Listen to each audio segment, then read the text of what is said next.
Carlos Sodré, que é vice-presidente do PTD aqui da Bahia. Bom dia, Carlos, seja bem-vindo. Bom dia, Pérola. Microfone. Bom dia, Pérola. Olha, seja bem-vindo.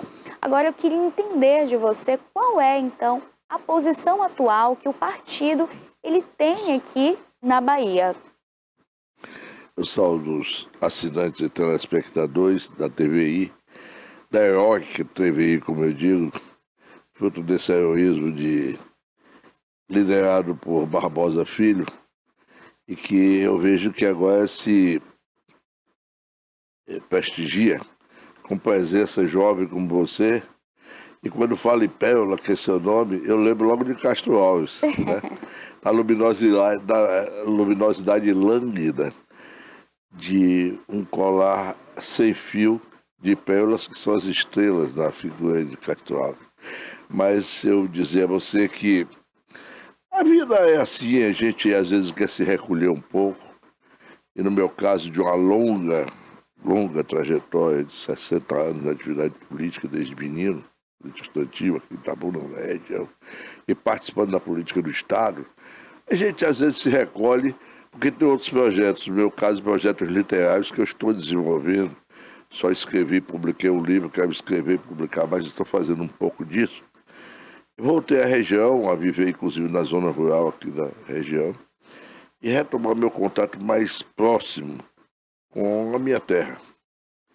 E por conta disso, os amigos com os quais lutei, ao lado de quem lutei, acharam que ainda tinha alguma colaboração a dar e me convocaram para uma tarefa muito importante, que é a refundação do Partido Trabalhista Brasileiro, PTB. Por uma dessas curiosidades da vida, em 1962, quando meu pai se candidatava a prefeito de Itapé, na primeira eleição da minha terra, Itapé, que é ex-distrito de Itabuna, ele o fez através do PTB. E eu, já garoto, ajudando a organizar o partido. Em 65, a Revolução, 64, que é em 65, extinguiu todo o quadro partidário. PSD, UDN, PTB, todos os partidos iam fazê-lo. Durante anos, ficou vigorando uma decisão, digamos assim, uma divisão partidária, como eu diria, artificializada, que é MDB e Arena. Até que voltamos à plenitude da redemocratização e voltaram a surgir partidos. E o Partido Trabalhista Brasileiro, que foi almejada a sua retomada por Leonel Brizola, que é ao lado de João Goulart e de Getúlio Vargas, uma das suas mais expressivas lideranças, ele tentou e não conseguiu, que por interferência da própria Revolução, leia-se Golbery do Couto Silva, nós conseguimos. Ele não conseguiu, aliás, retomar o PTB, que foi entregue a Ivete Vargas, e ali ficou rolando na mão de vários, obrigado. E disso aí surgiu a entrega do partido a Roberto Jefferson, uma figura aí bastante objeto de muitas críticas da política brasileira. Até que ele, ao tentar fazer uma junção com o Patriota para criar o PRD, sobrou a sigla do Partido Trabalhista Brasileiro e antigos trabalhistas do Brasil retomaram essa sigla no final do ano passado.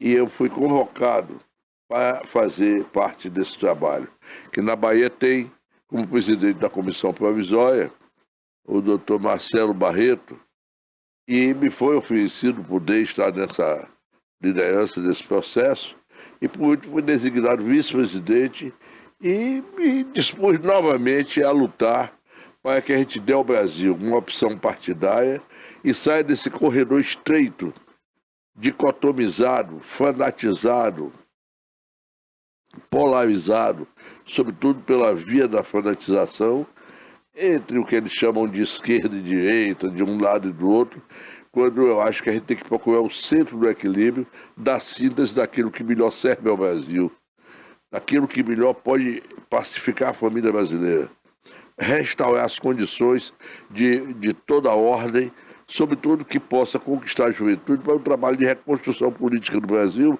e com um detalhe importante, é que a gente possa reagrupar aqueles que têm um compromisso com o trabalho, aqueles que produzem, sejam os próprios trabalhadores, sejam os empresários, sobretudo os pequenos e médios empresários, porque isso é que forma a grande força da produção nacional. Eu estou nesse trabalho e com muita satisfação disposto a dar a colaboração da minha modesta experiência. Olha, o partido, o PTB, ele se posiciona, então, como um partido trabalhista e nacionalista. Eu queria entender, então, de você, como pretende aí se diferenciar de outras forças aqui do Estado? Veja bem, o Brasil vem experimentando uma fase, eu, de certa forma, antecipei aí, uma fase muito ruim, que é essa, outro dia alguém disse, é festa de Xuxa, estica e puxa. Quer dizer, esse esticamento de corda tende a levar a romper-se a corda da institucionalidade, da normalidade democrática. E nada pode afetar a democracia no meu modo de entender. Nada. Porque, como dizia Churchill, a democracia é o pior dos regimes, embora ninguém tenha conseguido inventar algum regime melhor do que ele.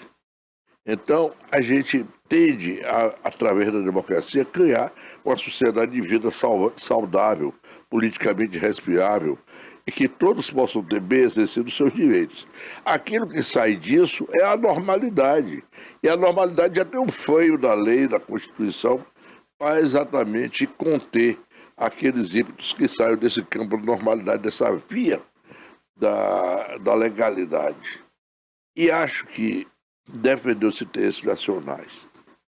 Nada que nos exclua ou que faça com que a gente se demita da compreensão de que o mundo é um mundo global.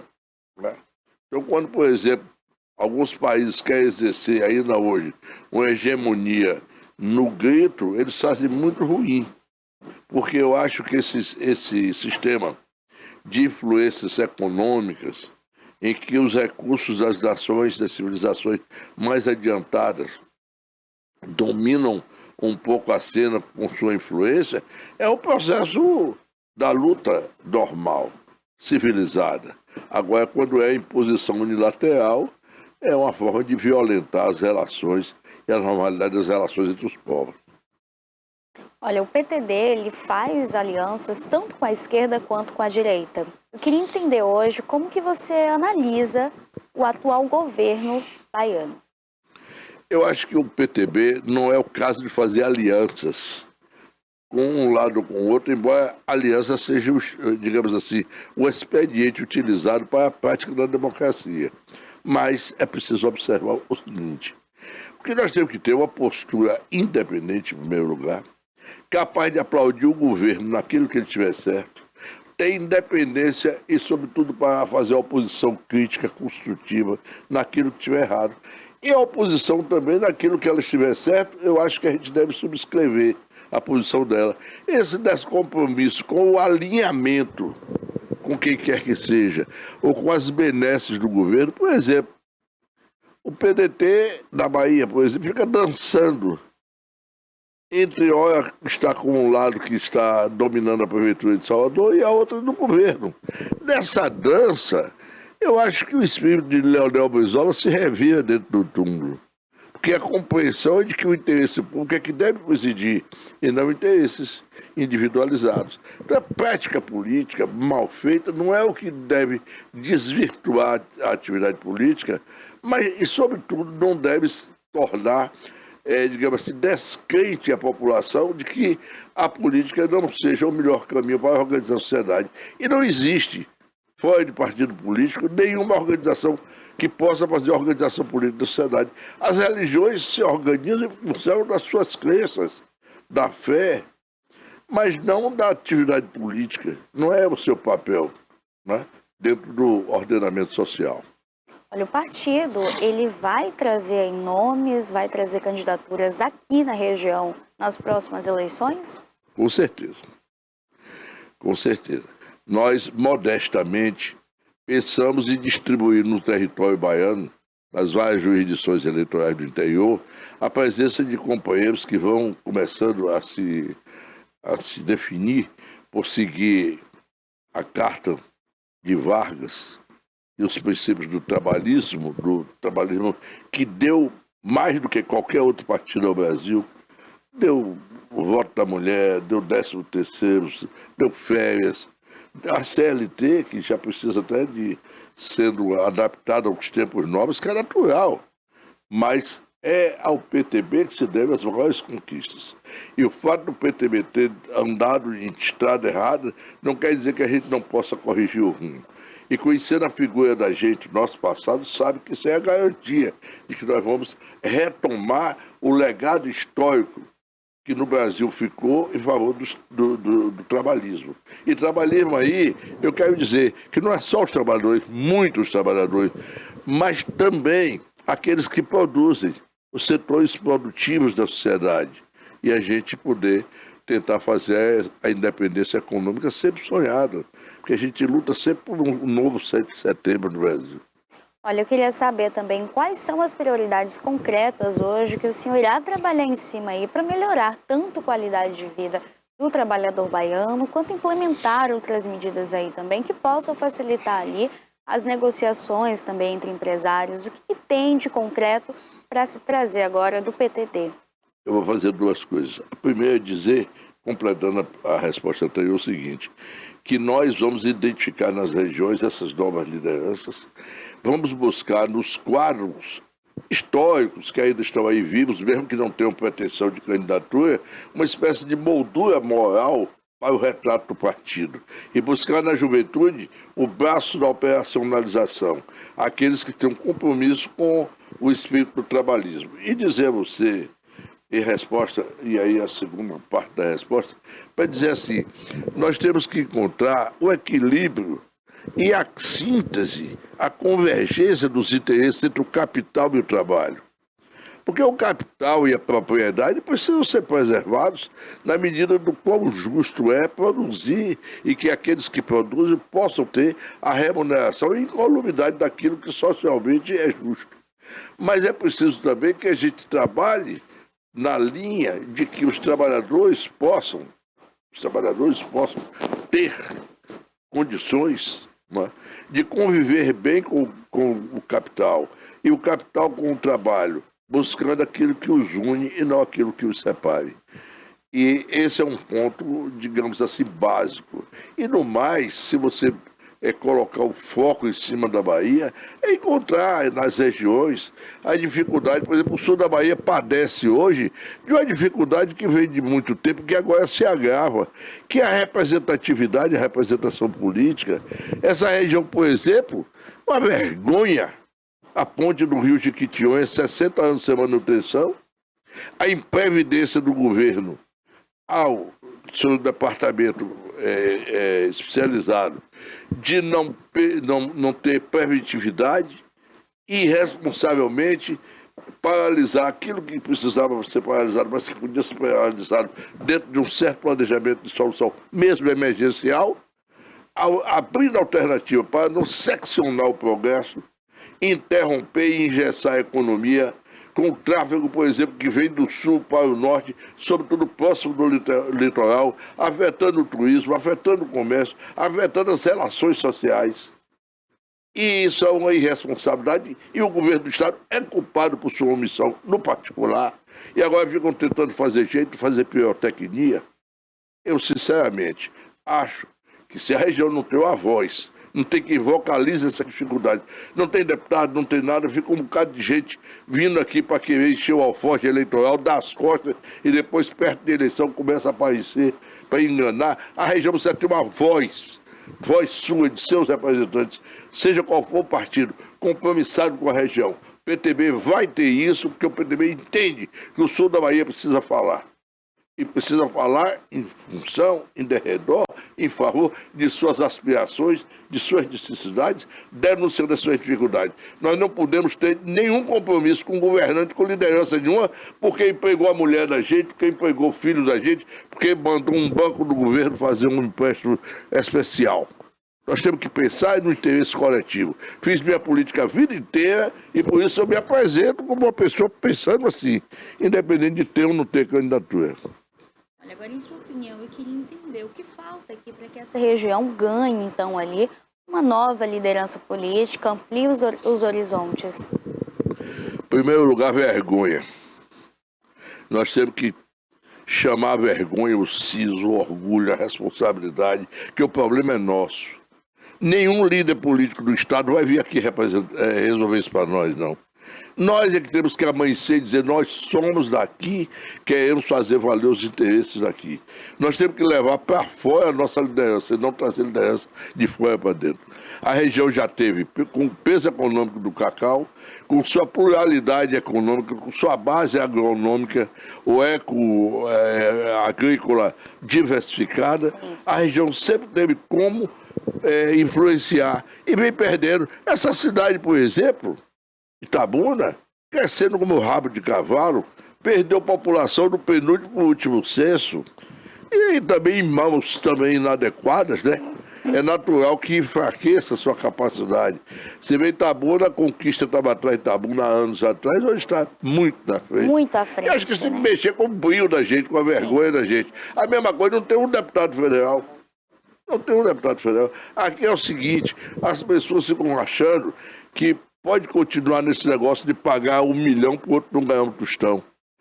Nós temos que pensar na região. Quando conquista tem um problema, por exemplo, de aeroporto, o problema é de água. Juntam-se todos e todos os partidos, fazem a luta e quando consegue, cada um vai para o seu lado e vai disputar a sua eleição. Qual é o problema? Os homens não precisam brigar, basta as ideias brigarem. E na hora que a ideia é o progresso, a necessidade do povo de Itabuna, de Ilhéus, do sul da Bahia e da Bahia, a gente tem que unir todos, independente da questão individual de cada um, da questão partidária de cada um. Eu defendo isso e todo mundo sabe que eu defendo isso. Eu defendi isso como estudante, eu defendi isso como jornalista aqui, eu defendi como presidente de clube de serviço, eu defendi como político, como candidato que sempre fui. Enfrentei as oligarquias e estou disposto a continuar enfrentando, porque enquanto eu tiver vida, eu acho que o que me autoriza isso é o meu sentimento de brasilidade, de baianidade e de filho da região. Em sua opinião, me conta aí, a gente tem a possibilidade, a força de eleger quantos deputados federais? A região, se quiser, elege entre 6 a mais, 8 talvez, deputados federais. E pode eleger entre 12 a 14 ou 16 deputados estaduais, se você pegar os votos de Valença, Lagedão e a Mucoí, no extremo sul do estado, que é toda uma região homogeneamente, digamos assim, da mesma natureza de economia ou de agroeconomia. Você pode fazer isso. Por que a região não tem essa representação? Nós nunca tivemos um governador de Itabuna ou de Ilhéus. Jequié já teve, Feira de Santana já teve, Conquista já teve. Por que nós não podemos ter? Qual foi o senador que o sul da Bahia já teve? Teve um suplente senador, uma vez, e que chegou lá cumprindo interesses pessoais. Mais nada. Nós nunca tivemos, porque a região não é olhada. Na hora que eles vão fazer a chapa de senadores, por exemplo, eles colocam lá aqueles que estão ali mais perto deles. E nós, ou seja, o PTB vai cuidar desse aspecto aí. Vai ter candidato, vai oferecer opção à nossa região e ao estado da Bahia. Nas posições em que ele, ainda que modestamente, do tamanho que ele é de um partido nascente, ou renascente, ou em refundação, mas vai começar humildemente. E acho até que nós devemos ter uma chapa majoritária que possa ser diferente, independente se vai ganhar ou não vai ganhar, mas primeiro a caminhada não começa senão através do primeiro passo. Olha, eu queria também entender do senhor o que você acha que há dessa diferença entre Itabuna e Conquista em relação ao desenvolvimento das cidades. Itabuna tem muito sim a crescer, muito a se desenvolver economicamente, entretanto ela fica para trás em Conquista, perde em séries enormes. Queria entender, você enxerga de que forma isso? Eu acho o seguinte, é como você cuida das coisas. Vou dar um exemplo aqui. Eu me lembro que Calixto Bilas foi provedor da Santa Casa de Itabuna, e as pessoas, até bem beneméritos, benfeitores que ajudavam a Santa Casa, E que um filho, por exemplo, se formava em medicina e o pai ia pedir um lugar na Santa Casa.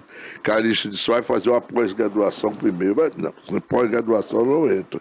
E às vezes arranjava até a bolsa de estudos para que o rapaz fosse ter a forma de acrescentar a sua formação do seu curso de medicina. E qualificar com isso o corpo médico da Santa Casa de Misericórdia.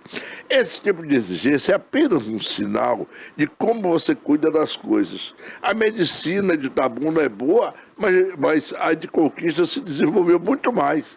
Há procedimentos de conquista e recursos técnicos na área da medicina que nós não temos aqui. É sabido e consabido isso. E, meu Deus, será que a gente é inferior? Não, não é. Que falta a gente ter o que eu digo, siso, vergonha, interesse, capricho. Eu tenho que dizer isso que eu sou daqui. Então nós temos que ter isso, todos nós temos. E fazermos esse dever de casa básico, de pensar em Itabuna, pensar na região antes de pensar em outros interesses, que são muitas vezes pessoais, mas não são de todos.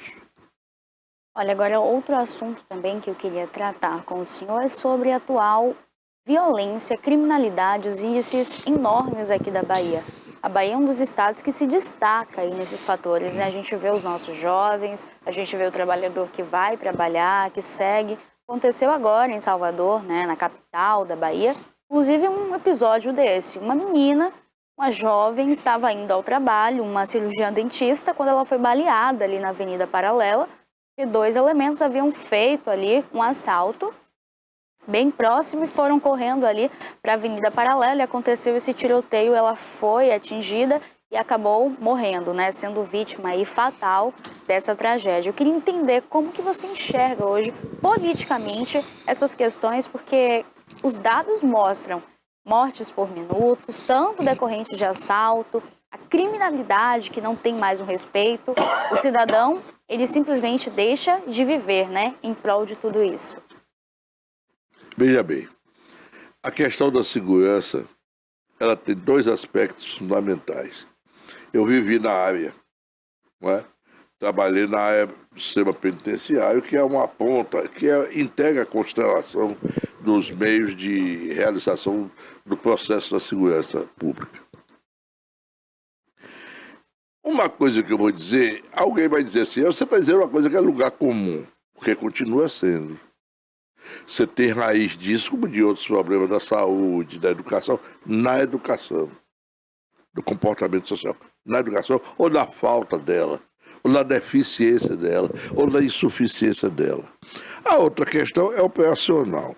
A questão operacional depende de recursos, inteligência e governo forte. Governo fraco não vai resolver isso.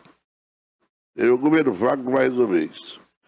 Quando o governo fica dizendo que cuida de uma coisa que os bandidos cuidam da vida dele, me desculpe, mas está nivelando, está até ameaçando o conceito, né, de interesse do Estado, de posição do Estado, de soberania do Estado, tudo mais. A questão do aparelhamento, a Polícia Militar da Bahia, a briosa Polícia Militar da Bahia, tem melhorado. A inteligência da segurança pública tem tido secretários de Estado que têm se dedicado. Fosse o secretário Maurício, que depois o secretário Mandarino, agora o atual secretário, tem feito seu trabalho. Polícia Militar, os comandantes, os quais eu conheço, convivi com todos eles na Secretaria de Administração Penitenciária, sob a liderança de meu amigo Nestor Duarte. Essa parte operacional vai havendo, mas é preciso que haja força, firmeza do governo. Agora, a questão da educação, essa é coisa de longo prazo, mas também de curto prazo. Você tem que começar. A educação precisa deixar de ser uma retórica de campanha política.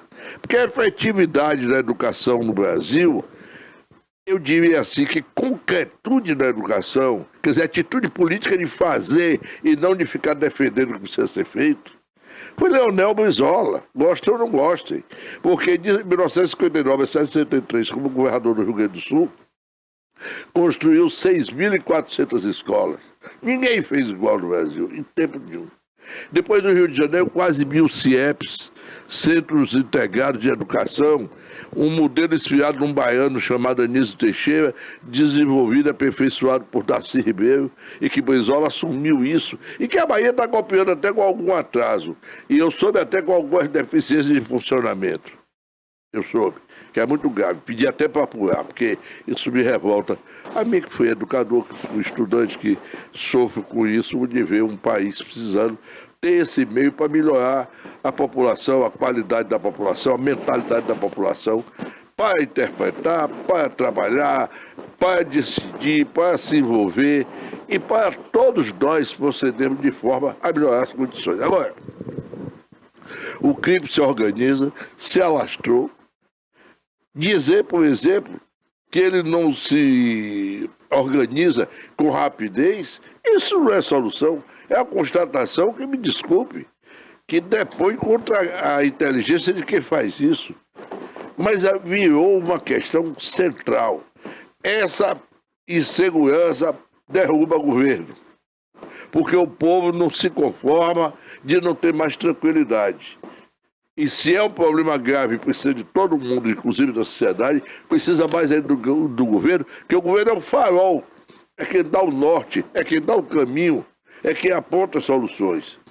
E não pode recuar no enfrentamento com o banditismo, mas é preciso saber que a inteligência é uma arma que precisa ser utilizada. E firmeza, fibra, de alguém que assume coisa de macho, de tomar posição e deixar de tanta conversa de enrolação que ninguém aguenta mais com isso. Agora eu queria entender, pode-se esperar então a sua candidatura aí para 2026, 2028? Pode-se esperar então uma candidatura sua para 2026, 2028? Como que você enxerga então esse posicionamento? Não, eu me sinto, já sou uma pessoa madura, né? Entrei na política muito cedo, nunca desertei da minha vocação para a vida pública. Eu diria que já mudei de partido, mas nunca mudei de lado. Meu lado é o mesmo, sou coerência política, tenho uma história pessoal de combate, de luta. Em Itapé, Itabuna, aqui na região, mesmo no plano nacional, nas coisas que interferem nos diretórios nacionais de partido e tudo mais. Prestei minha colaboração como profissional de administração pública, fui subsecretário de Estado 17 anos, 2 secretarias diferentes, fui secretário de municipalidades, procurador federal, que eu sou aposentado, e eu diria a você que isso cria um currículo e cria um compromisso. Eu posso a qualquer momento desejar ser candidato, mas ninguém é candidato de si mesmo. Agora, pela falta de candidato para enfrentar o desafio, não tenha dúvida, eu topo porque a isso não me nego. E encerrar a carreira pessoal, né, seja o último canto do cisne, disputando um grande desafio, não há problema. Se for uma tarefa que a sociedade me entregue, que um partido político, no caso o meu partido, me entregue. Porque sem apoio, sem grupo, sem apoio, você não pode fazer nada. E eu, até por inspiração de um livro que escrevi, que foi baseado no título a última palavra que eu vi de Horácio Sodré, meu pai, por Itapé tudo, eu diria pela Bahia tudo, pela política tudo, por Itabuna tudo, por uma grande causa tudo, não há problema. Olha, então a gente pode esperar aí sim, né, com esse sentimento de nacionalidade, de pertencimento, de mudança, né, de querer fazer realmente essa mudança. É preciso sim.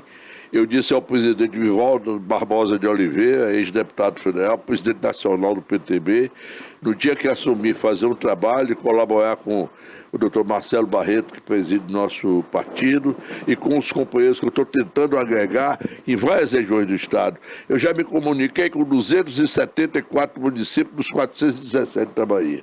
E vou continuar fazendo.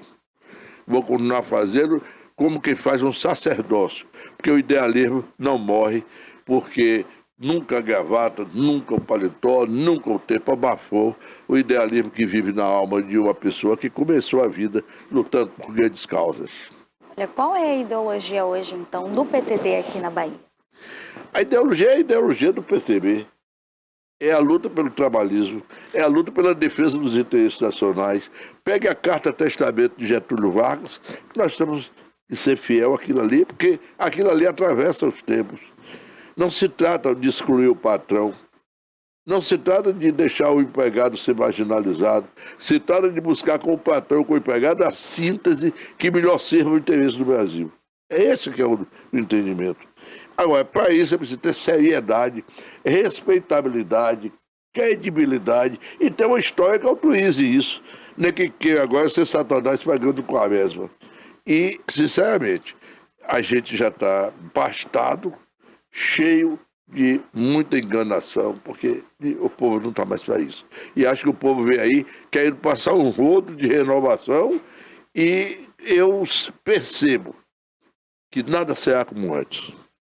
Olha, enxergando a atual posição em que o nosso estado está, a nossa região se encontra, o que você traria ali de diferente com essa base forte aqui do PTD?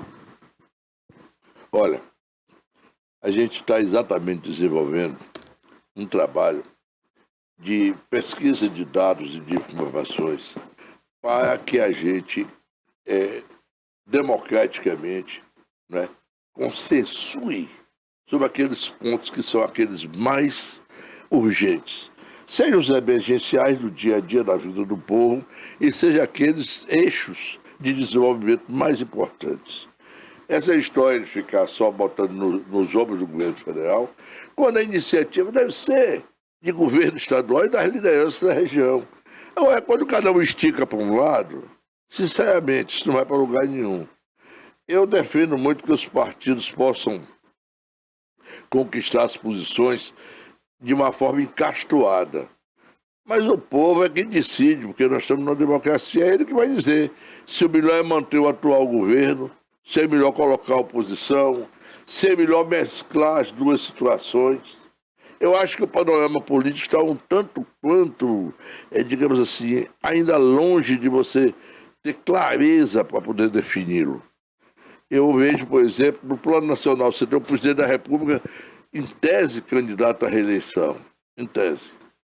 Mas pode que até não seja.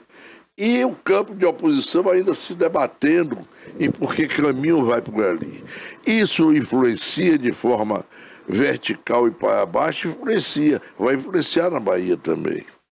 Aqui se lançou em janeiro uma chapa que estão chamando de chapa sapato alto, ou puro sangue. É de quem acha que já ganhou, que pode até excluir companheiros da chapa, etc. Eu não acho que o povo esteja achando isso assim. Pode ser que tenha surpresa. E veja a oposição também com falta de quadros para definir um grande nome, porque uma disputa equilibrada é muito melhor, porque você promove um debate mais esquentado, mais acalorado, galvaniza a atenção do povo para saber que ali está sendo jogada a parada do destino dele. Não se pode votar em deputado como se fosse um favor. Né? Há circunstâncias em política assim, por exemplo. Você é a praxis da política. Você compra voto de vereador, compra voto de deputado estadual, compra voto de deputado federal no varejo. Você compra voto do atacado de prefeito, né? De governador, de presidente. Senado, por exemplo, ninguém compra voto. E o povo precisa saber até para que serve o Senado bastante. Saber bem para que vai. Porque o senador, por exemplo, não é representante do povo, é representante do Estado. Não é? É preciso o povo ter essa compreensão. E essa noção é preciso. Eu acho que isso é papel da escola, é papel das lideranças, inclusive estudantis, é papel da imprensa, é papel das lideranças comunitárias. Para quê? Não é para dizer que vote A ou B, que seja Vasco, Flamengo ou Fluminense. É que entenda que esse jogo é um jogo que tem a ver com o salário, com o preço da carne, com a estrada, com a ponte do Jequitinhonha, que é objeto agora de uma irresponsabilidade, e de outras coisas que têm acontecido aqui na nossa cidade. Você vê, por exemplo, a cidade ficou cheia de tapumes aí, em tudo quanto é lugar. Se só ia fazer viaduto agora, por que que interrompeu e atravancou o tráfego do jeito que atravancou? Para fazer demagogia de eleição, para enganar o povo e pegar recursos e comprar uma eleição, que inclusive houve a fragilidade de candidaturas adversárias, houve, mas fragilidade de quem foi eleito também. Tá bom? Não precisa acordar. Porque conquista acordou, mesmo quando ela se dividiu entre um lado e o outro, mas ela sempre colocou o interesse da terra acima de tudo. Olha, antes de finalizar aqui, primeiro eu queria deixar o espaço aberto para você voltar outras vezes, bater esse papo aqui sobre política, claro, trazer novos aprendizados a quem nos assiste. Agora, qual seria a sua mensagem, então, para quem está nos assistindo? Qual seria a sua mensagem, então, aí para quem está nos assistindo com essa vontade, esse desejo de fazer mudança na política? Quando a TVI fez 20 anos, eu fui daqueles que emitiu a mensagem e de regozijo e de homenagem pelo trabalho de sua criação. A TVI tem um papel importante. Abre um espaço para que a gente possa, com essa sua simpatia, sua inteligência, sua sensibilidade, refletir o interesse de uma instituição de imprensa, de uma unidade de imprensa que ajuda a gente a esclarecer. Então, eu acho que a imprensa tem um papel muito grande. Eu acho que tem imprensa aí que faz um mau uso da sua prerrogativa, que é a prerrogativa, por um lado, constitucional, mas é, por um lado, também a oportunidade que Deus dá a pessoas para fazer a melhoria da vida e da consciência da sociedade, do destino da sociedade.